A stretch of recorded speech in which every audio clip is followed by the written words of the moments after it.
নমস্কার বন্ধুরা, রমা কুকিংয়ে সবাইকে স্বাগত। আজ শুভ নববর্ষ, সবাইকে জানাই শুভ নববর্ষের প্রীতি, শুভেচ্ছা ও ভালোবাসা। আমার আজকের রেসিপি গোবিন্দভোগ চালের ঝরঝরে বাসন্তী পোলাও। আজ আমি যেভাবে পোলাও রান্না করেছি সেইভাবে রান্না করলে পোলাও হবে একদম ঝরঝরে, খেতেও হবে দারুণ। তাহলে রেসিপিটা দেখে নেওয়া যাক। বাসন্তী পোলাও বানানোর জন্য আমি এখানে গোবিন্দভোগ চাল নিয়েছি। এই কাপ মেপে 3 কাপ গোবিন্দভোগ চাল নিয়েছি। এই চালটাকে আমি ভালো করে ধুয়ে জলটা ঝরিয়ে নেব। গ্যাসে আমি একটা কড়াই বসিয়ে দিয়েছি।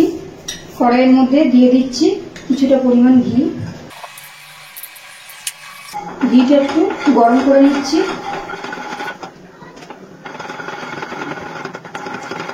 ঘিটা গরম হয়ে গেছে, এবার গ্যাসটা অফ করে দিলাম।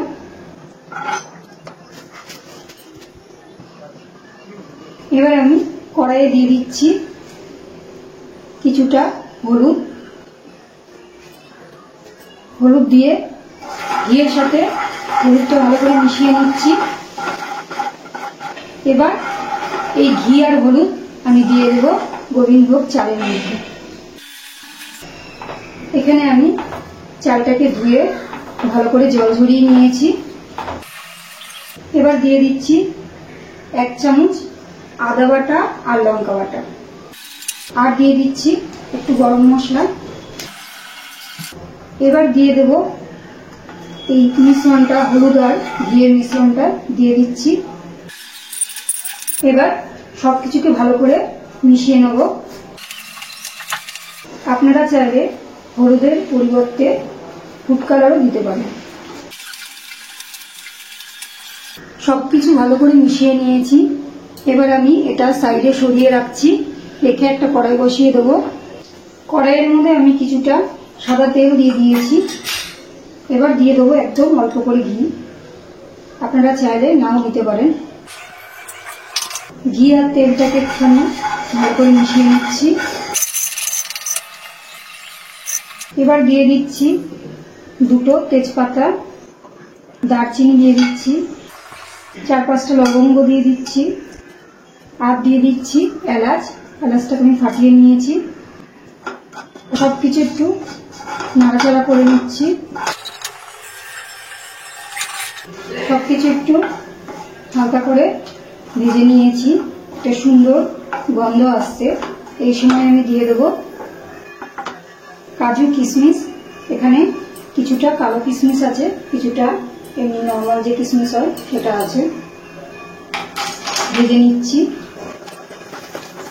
হালকা করে, সবকিছুকে একটু ভেজে নেব।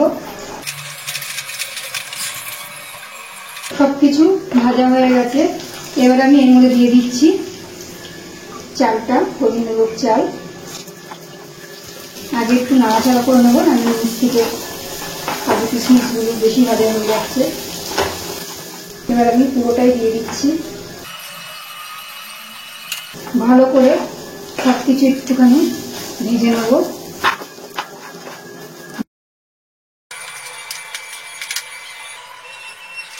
গ্যাসের ফ্লেমটা একদম লোতে রেখে আমি চালটাকে ভালো করে ভেজে নিয়েছি।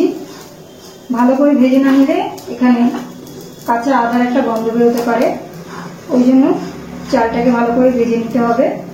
খুব সুন্দর চালটা ভাজা হয়েছে, এটা সুন্দর গন্ধ আসছে। এই সময় আমি দিয়ে দেবো গরম জল। এখানে যেহেতু আমি 3 কাপ চাল দিয়েছি, ওই জন্য আমি 6 কাপ মতো গরম জল দেবো। প্রতি 1 কাপ চালে 2 কাপ করে জল দিতে হবে। তাই আমি 3 কাপ যেহেতু চাল দিয়েছি, 6 কাপ গরম জল দিয়ে দেবো।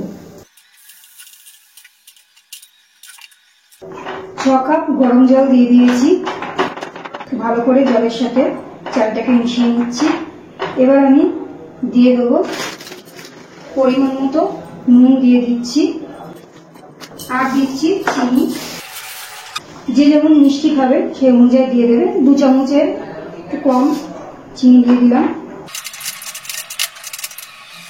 এবার দিয়ে দিচ্ছি 2টো চেরা কাঁচা লঙ্কা।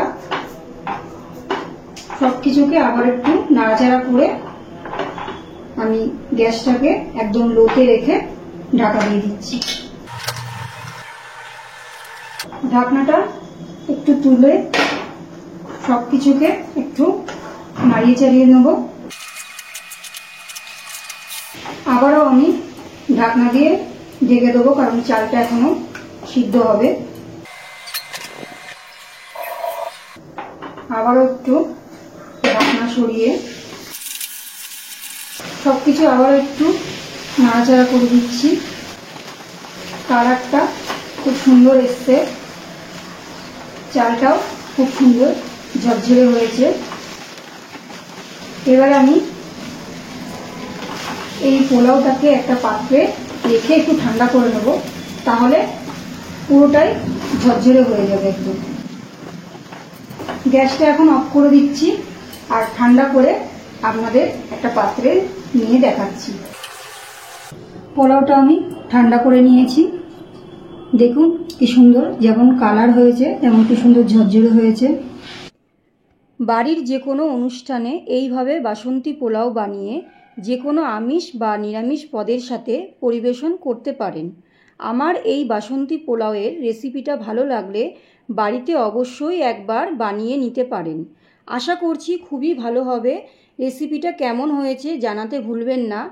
রেসিপিটা পছন্দ হলে লাইক, সাবস্ক্রাইব করে পাশে থাকবেন। ধন্যবাদ।